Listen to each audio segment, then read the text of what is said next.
भारत एक लोकतांत्रिक देश है, डेमोक्रेटिक कंट्री है। जी, जी। तो इस डेमोक्रेटिक कंट्री में किसी भी एमपी को, एमएलए को या राज्यसभा को, एमएलसी को हटाने का या चुनने का अधिकार देश की जनता है। एक जज जब डिसाइड कर देगा तो ये माना न जाएगा कि जज तंत्र आ गया, लोकतंत्र खत्म हो गया। भारत का संविधान कहता है कि भारत में लोकतंत्र है, प्रियम्बल कहता है, उद्देशिका कहता है, पहला पन्ना में लिखा हुआ है। लेकिन ये जज तंत्र की स्थापना हो जाएगी अगर इस तरह के मामले होंगे। और कानून में ये खामी है, the representation of people act का सेक्शन 8(4) बिल्कुल असंवैधानिक है और ये सुप्रीम कोर्ट में अब चैलेंज हुआ। सारे देश के कानूनविदों का ध्यान इस पर गया है कि यह असंवैधानिक बात कैसे हो रही है।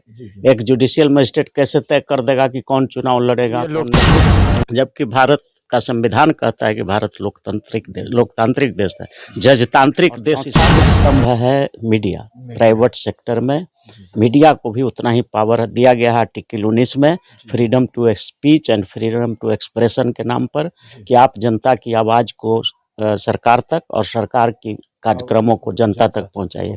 तो मीडिया भी इन चारों अंगों के जो हेड हैं उनको ये समझना चाहिए कि भारत के लोगों का कल्याण करने के लिए जो हम लोगों को बनाया गया है, न्यायपालिका, कार्यपालिका, विधायिका और मीडिया, तो जहां कहीं भी जनता के खिलाफ कोई काम होता हो तो चारों को मिल के भी जो चुनाव लड़ने से वंचित किया गया है वो बिल्कुल सीधे सीधे संविधान की हत्या है। और संविधान ही की हत्या नहीं है, लोकतंत्र की हत्या है। और लोकतंत्र की हत्या जब जिस देश में होने लगेगा तो एनार्की हो जाएगी। आपका स्वागत है, आप देख रहे हैं लाइव मीडिया न्यूज। अभी आप देख सकते हैं कि हमारे साथ हैं अरुण कुशवाहा जी, जो सुप्रीम कोर्ट के एडवोकेट हैं। आइए जानते हैं कि राहुल गांधी को सजा होते ही उनकी सदस्यता समाप्त हो गई, क्या पूरा मामला है। सर आपका बहुत बहुत स्वागत है। देखिए, सबसे पहले तो आपके चैनल के माध्यम से हम अपने तमाम दर्शकों को प्रणाम करते हैं, नमस्कार करते हैं, सलाम करते हैं, आदाब करते हैं, सत्य श्री अकाल करते हैं। और ये भारत देश है जो भारत के संविधान से चलता है और भारत के संविधान के खिलाफ कोई भी कानून इस देश में नहीं बनाया जा सकता है। ऐसा व्यवस्था है संविधान के आर्टिकल 13 में। तो आर्टिकल 13 स्पष्ट करता है कि देश में कोई ऐसा कानून नहीं बन सकता जो भारत के संविधान के प्रावधान का उल्लंघन करता हो।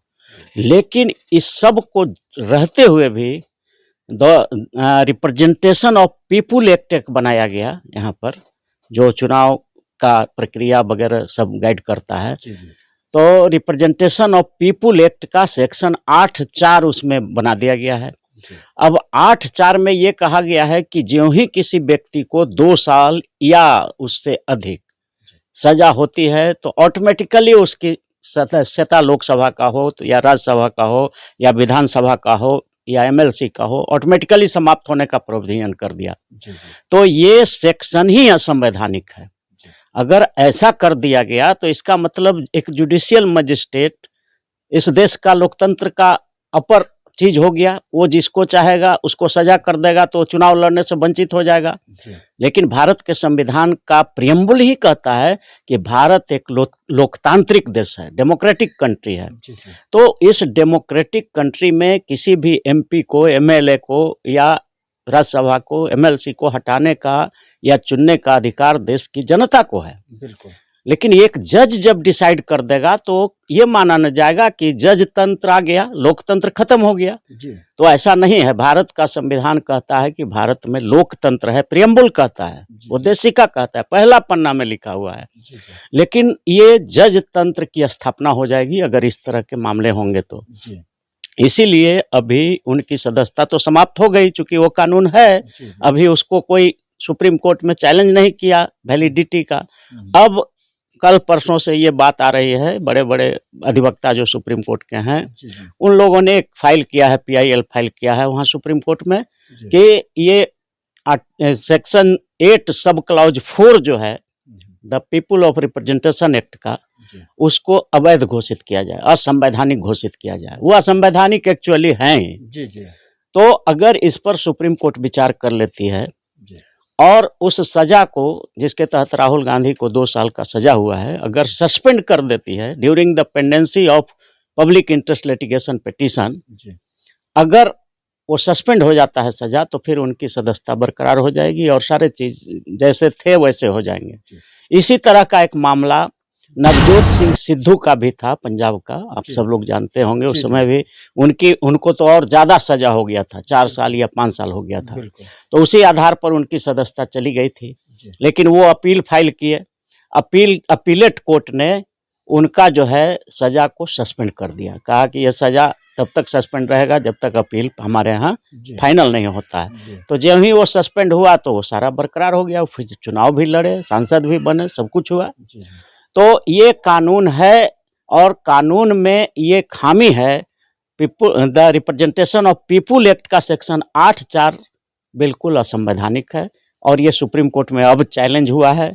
जब छत चूता है तो छाया जाता है। अब लोगों को लग रहा है कि ये गलत है, और तब सारे देश के कानूनविदों का ध्यान इस पर गया है कि यह असंवैधानिक बात कैसे हो रही है। एक जुडिशियल मजिस्ट्रेट कैसे तय कर देगा कि कौन चुनाव लड़ेगा, कौन नहीं लड़ेगा, जबकि ये लोकतंत्र है। जबकि भारत का संविधान कहता है कि भारत लोकतांत्रिक देश है, जजतांत्रिक देश इसको नहीं बनाया जा सकता। फिर से क्या सस्पेंड होने के बाद राहुल गांधी जी का फिर सदस्यता वापस? हाँ, बिल्कुल बिल्कुल, एज इफ जैसे वो थे वैसे ही रिस्टोर हो जाएगा उनका सदस्यता, कोई प्रभाव नहीं पड़ेगा। और ये पहले यही कानून भी था, 1993 के पहले यही कानून था कि जब तक सुप्रीम कोर्ट से सजा नहीं हो जाता है फाइनल, तब तक उस व्यक्ति को निर्दोष माना जाता था। ये बेसिक प्रिंसिपल भी है। नहीं तो मान लीजिए कि आज ये लोअर कोर्ट सजा कर दिया, सदस्यता चली गई, 8 साल ही चुनाव नहीं लड़े, अब फिर अपील में सुप्रीम कोर्ट गया मामला इन्हीं का, और वहां से पता चला कि सुप्रीम कोर्ट ने रिहा कर दिया, कहा कि नहीं तो गलत आरोप था, साबित नहीं हो पाया, रिहा किया जाता है। तो ये जो 8 साल उनका जो मौलिक अधिकार का हनन हो गया, उसको आपने वंचित कर दिया, तो इसका कौन कंपनसेट करेगा? इसका तो कोई व्यवस्था है नहीं। इसलिए इस तरह की बात एक रिक्शा चलाने वाला भी समझ सकता है कि भाई ये गलत है, क्योंकि एक जुडिशियल मजिस्ट्रेट अगर किसी को डिबार कर देगा चुनाव लड़ने से, तो प्रधानमंत्री आज जो खुश हो रहे हैं, इसी तरह से प्रधानमंत्री जो अभी हैं हमारे हैं, वो आज खुश हो रहे हैं। लेकिन इसी तरह से खुश हुए थे राहुल गांधी भी, जब उस बिल फाड़ा। हाँ, उसी 8(4) को सुधार करने के लिए एक ऑर्डिनेंस ला रही थी कांग्रेस सरकार कि नहीं वो गलत है, लोअर कोर्ट सजा कर दे और उसके बाद जो है चुनाव लड़ने से वंचित हो जाए, ये गलत है। सुप्रीम कोर्ट तक जाए मामला और वहां से भी हो जाए सजा, तब हो सकता है। बिल्कुल। तो वो बिल को यही राहुल गांधी फाड़े थे, और आज उन्हीं पर चुक गया।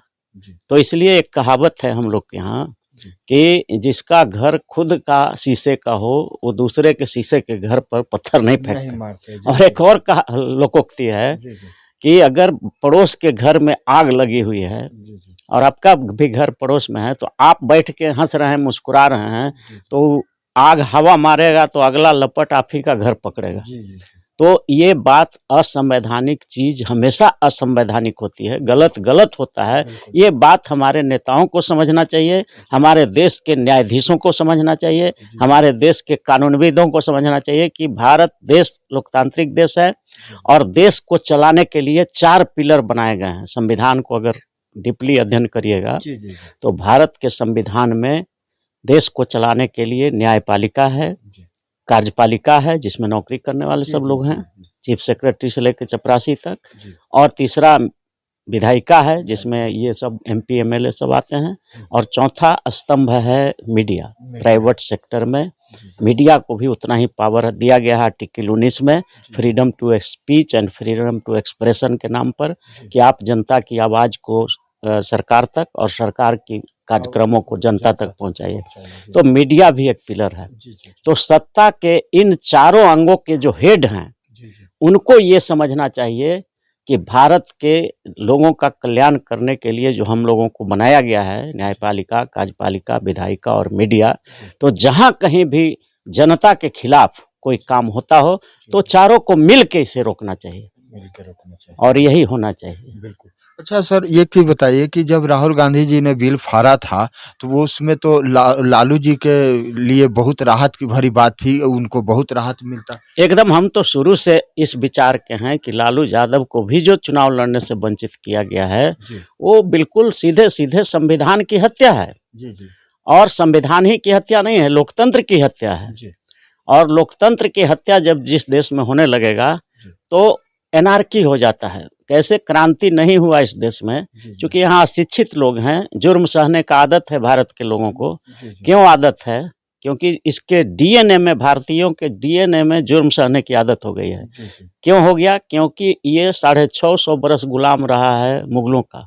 मुगलों का 650 हाँ, बरस। और 200 बरस गुलाम रहा है अंग्रेजों का। जी, तो मुगलों ने जो जुर्म किया सब सहा भारत के लोगों ने। जी, जी, फिर 200 बरस तक अंग्रेजों ने जुर्म किया, उसको सह लिया। जी, जी। अब ये लोग जो नए लोग हैं, ये सब थोड़ा बहुत जो जुर्म करते हैं, तो इसको सहने का आदत है, कोई क्रांति ही नहीं होती है। यानी इनको ये सोचने समझने का शक्ति शक्ति खत्म हो अभी गया क्या देश सर? के लोगों में कम है, कम शिक्षित लोग कम हैं। जो सर आपको दर्शक देख रहे हैं, इस तरह का अगर उनके पास समस्या आता है, आप एक एडवोकेट हैं और सुप्रीम कोर्ट के एडवोकेट हैं, तो उन्हें क्या मैसेज देना चाहते हैं कि इस तरह से अगर सज़ा हो जाए या फिर उसे तुरंत सदस्यता चला जाए, तो क्या संदेश देना चाहते हैं? एकदम बिल्कुल हम यही कहना चाहते हैं कि वो अपील करें जी, और जो ही सज़ा होती है, अगर जुडिशियल मजिस्ट्रेट सज़ा करता है तो डिस्ट्रिक्ट जज के यहाँ अपील करें और अपील करने के बाद वही नवजोत सिंह सिद्धू का जो केस है, सुप्रीम कोर्ट का जजमेंट है, जी, उसको उसमें लगा करके और वो डिस्ट्रिक्ट कोर्ट को बताएं जी, कि भाई देखिए इसमें सस्पेंड हुआ था सज़ा